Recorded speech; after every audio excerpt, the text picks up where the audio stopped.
Geldik şu dünyaya bir garip hancı, bilmem ki bende mi yolda mı sancı. Dost dediğim bile bana yabancı, sorarım kendime kimlerin var ki.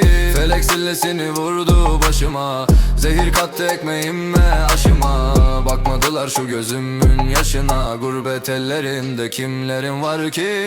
Çiçek açmaz oldu gönül bağımda, dumanlar eyleşir yüce dağımda. Şu ömür yolunun orta çağında, yorulup kalmışım kimlerin var ki. Mahsuni şerifim dertli çalarım, gündüz hayal kurar gece ağlarım. Açıldı kapılar koptu bağlarım, haktan başka benim kimlerim var ki.